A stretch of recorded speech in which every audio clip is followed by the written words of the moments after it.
миллионов человек пролили кровь, добытую на борьбе с фашизмом. Но эту победу не удержали, потеряли страну.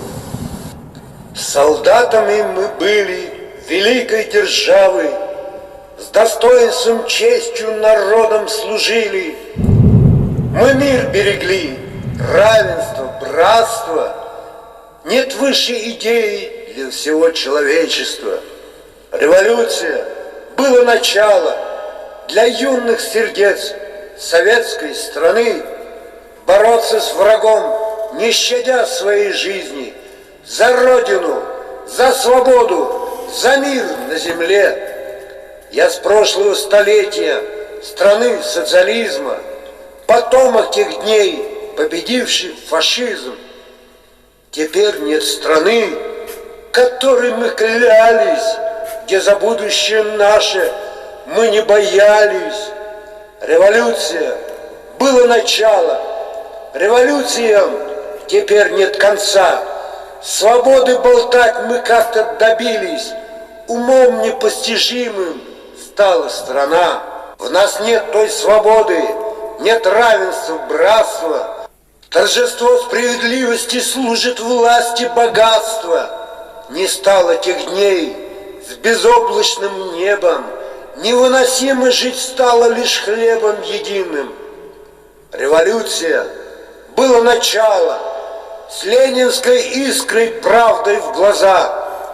До каких пределов нам нужно достигнуть, всех презренных презреть, чтобы вновь умереть за Родину, за свободу.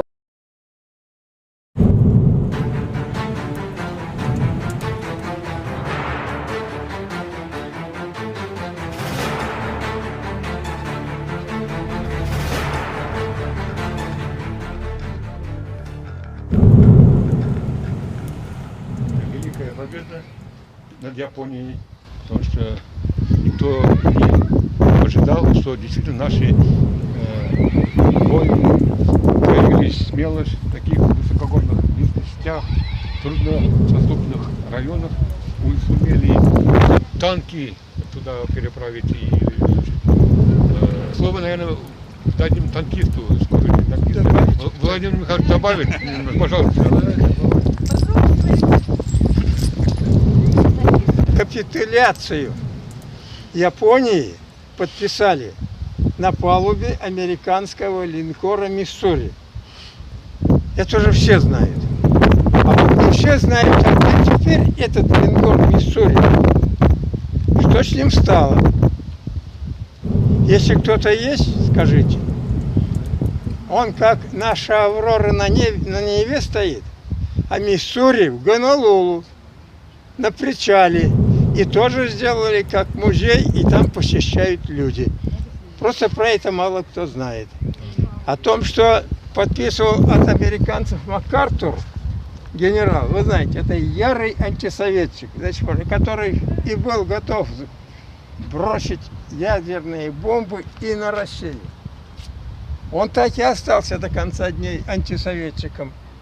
Второй вопрос. Интересно, почему японцы, у которых 2 города сметено ядерными бомбами, на американцев не обижаются, а обижаются на русских, но на Россию. Советский Союз. Да. Почему? Естественно, во-первых, не все знают, наши бомбы только сделали в 1949 году. Но почему так произошло? Теперь они оправдывают это тем, во-первых, против Америки начали воевать первые японцы нападением на американскую базу Перл-Харбор. И они за собой чувствуют эту вину. И второе, что вот так получилось, что американцы сами не знали всех свойств этого оружия. Там даже в Нагасаки и Хиросиме базу расположили американцы свою, и американские же солдаты получили дозу радиации там, потому что тогда не знали еще толком такое понятие. А вот против России до сих пор они держат зуб и обижаются. До сих пор у нас нет с ними мирного договора. Они обидны на то, что в результате войны мы разгромили миллионную квантунскую армию, которая дислоцировалась в Маньчжурии. Ну, кроме этого, у них еще были только ядро. И отхватили у них после войны Курильские острова и половину Сахалина, которые были японскими после русско-японской войны 1904-1905 годов. И до сих пор. А те, кто не знает, что у нас не было у России тогда ядерного оружия, до сих пор считают, что разбомбили атомным ядерным оружием Нагасаки и Хиросиму именно россияне, а не американцы. У них до сих пор дружба навек. Ну вот, пожалуй, в добавление к тому, что сказал Виталий Петрович, я добавил. То, на что обычно не обращают внимания. Что мы разгромили, вступили в войну с Японией, мы объявили им войну.